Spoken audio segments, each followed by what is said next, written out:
Hörmətli izləyicilər, 15 avqustda Daşbaşı faciəsinin 33 ili tamam olur və bu 33 ildə yəni çox şəhidlərimizə aid şeirlər çap olunub, amma Daşbaşına aid belə bir şeir yox idi. Bugün tanınmış şairə Dürdanə Qaraşovanın Daşbaşı Şəhidləri adlı şeirini sizlərə təqdim edirəm.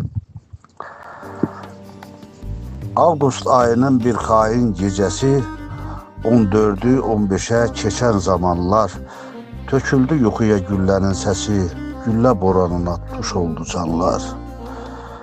Güclü qüvvə ilə gəldi erməni, planlı hücumla tutdu dağları, boyandı al qana Daşbaşı postu, yazıldı tarixə qanla adları. Qeyri-bərabər idi bu ağır döyüş, sayca çox idilər, xaindi yağı, təslim olmamışdı Polad igidlər, hər biri qorudu ana torpağı. 23 nəfər qəhrəman ərən, qanı ilə suladı yurdun bağrını, tanınmaz olmuşdu saralmış bədən, o gecə qan yazdı şəhid adını. Şəhid verdik orada gözəl gəncləri, vətən torpağına axdı qanları, vəhşi düşmən doğradı igidləri, tanınmaz etdilər o cavanları. Bəzisi nişanlı, arzusu böyük, doymadı dünyadan cavan yaşında, kəfənə büküldü nişan libası, ağladı illəri məzar başında.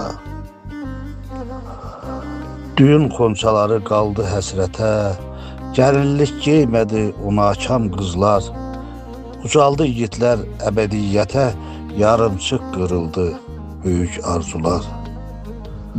Kəfənə büküldü arzular, kamlar, şəhid məzarına qoyuldu xonça, ağladı analar, soldu nişanlar, açmadan qurudu körpə bir qönçə. O Daşbaşı postu şərəf yoludur, onda var qeyrət də, böyük vətən də, 23 igid dayandı dimdik, qalıbdı izləri müqəddəs yerdə. Düşmən elə bildi bastı bu yurdu, amma bilmədi ki əyilməz millət, ayağa qalxmışdı yerilməz ordu, hər an zirvədədir müqəddəs niyyət. Bu torpaq unutmaz o əfsanəni, adları tarixdə mərdlik ucaltdı, Avqustun 15'i qanlı gecəni Daşbaşı dastanı kimi yarattı. Bax, indi azaddır Daşbaşı postu, şəhidlər ölməzdi, vətən bölünməz, igidlərin adı daim yaşayır, vətən tarixindən heç vaxt silinməz.